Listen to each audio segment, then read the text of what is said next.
দিনাজপুরের নবাবগঞ্জে পূর্ব শত্রুতার জেরে রাতের আঁধারে একটি বাগানের প্রায় ৩০০টি মূল্যবান গাছ কেটে ফেলার গুরুতর অভিযোগ উঠেছে স্থানীয় এক ইউপি সদস্যের বিরুদ্ধে।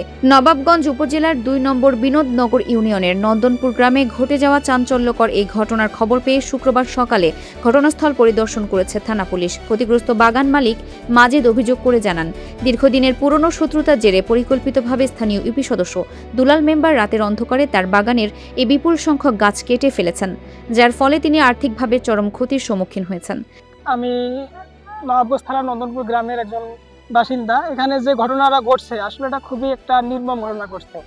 এটা এই গাছগুলো যেটা কাটছে এগুলো আসলে নিজের বাচ্চার থেকেও বেশি যত্ন করতে হলে এতটা যত্ন পরিশ্রম করতো, কিন্তু পূর্ব শত্রুতার জেরে তারা এই কাজটা করছে। এবং তাকে আমরা গ্রামের মানুষ যতটুকু জানি যে তাকে বিভিন্ন সময় মেরে ফেলার হুমকি দেয়, বিভিন্ন ধরনের হুমকি দেয় এবং তাকে আর বেঁচে থাকতে দিবে না, করে খেতে দিবে না, এই ধরনের হুমকি দেয় তারা।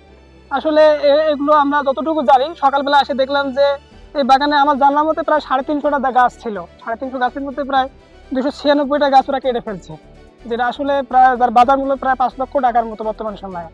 এটা আসলে বিশাল ব্যাপক ক্ষয়ক্ষতি। আসলে গাছটা কাটা মানে তার পরিবারের পেটে লাথি মারার সমান ছিল, তার সন্তানদের পেটে লাথি মারার সমান। এটা একটা আসলে বলার মতো কিছু নয়। খুবই খারাপ লাগতেছে, আমাদের প্রতিবেশী হিসেবে আমাদের খুবই খারাপ লাগতেছে যে আসলে এটা একটা মানুষ কতটা নির্মম, কতটা বিকৃত মন মানসিকতা হলে এই কাজটা করতে পারে। আমরা বাংলাদেশ সরকারের কাছে বা বাংলাদেশ আইনের কাছে এটার আসলে একটা সুষ্ঠু বিচার আমরা দাবি করি। আমরা স্থানীয় হিসেবে আমরা একটা সুস্থতার বিচার দাবি করি, যেন তারা এই বিচারটা করে এবং প্রশাসন যেন তদন্ত করে সঠিক বিচারটা করে, এটাই আমরা চাওয়া। গ্রাম নন্দনপুর বিনোদনগর ইউনিয়ন 2 নম্বর ইউনিয়নে আমি নন্দনপুর বাসী। আমার এই গাছগুলো খুব কষ্ট করে আমি মানুষ করছি, এটা বাস্তব যে মানুষ করে এভাবে মানুষ করছি, কিন্তু গাছগুলো আমার পুরনো শত্রুতার জেরে আমার এই গাছগুলো সব কাটি ফেলায়। নন্দনপুরে একটা বালুর পয়েন্ট ছিল খলিল দুলালের, সে রাস্তা 300 ফিট রাস্তা সহ তুলে ফেলায়। এটা আমি সাক্ষী দিয়েছিলাম মাসিনিকা টিভি এবং সময় টিভি। এরপরে একটা আমার উপর মামলা, এবং এই দেখতেছেন গাছগুলো সব কেটে ফেলেছে রাত্রে। আমার ধারণা হলো এই কাজে রানিং মেম্বার, আওয়ামী লীগের মেম্বার খলিল ইসলাম দুলাল, সে আওয়ামী লীগের একটা থানা সদস্য, এবং ওনার সাথে আমার পুরনো শত্রুতে গাছগুলো উনি কাটি ফেলেছে সবগুলো লোকজন দিয়ে। আমাকে মারি ফেলার হুমকি দিচ্ছে যে আমি সাক্ষী আরও যদি সাক্ষী দেই, কেস করি, আমাকে মারি ফেলবে উনি। গাছের পরিমাণ আমার গাছ আছে এখানে 350 গাছ কাটি ফেলেছে 296টি। আর এরা রাস্তায়, এবং আমার তো টাকা গাড়ি নিয়েছি, সেই মামলাটা আমি করছিলাম থানায়।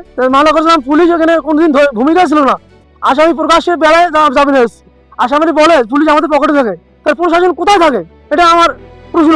একসঙ্গে এতগুলো জীবন্ত গাছ কেটে ফেলার এই ঘটনায় ওই এলাকায় ব্যাপক চাঞ্চল্যের সৃষ্টি হয়েছে এবং স্থানীয় বাসিন্দারা এটিকে অত্যন্ত দুঃখজনক আখ্যা দিয়ে দ্রুত দোষীদের শনাক্ত করে দৃষ্টান্তমূলক শাস্তির দাবি জানিয়েছেন।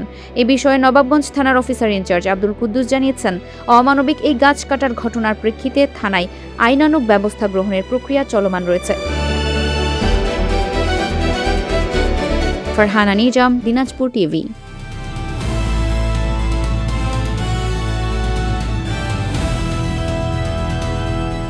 দিনাজপুর টিভি মানুষের জীবনের কথা বলে।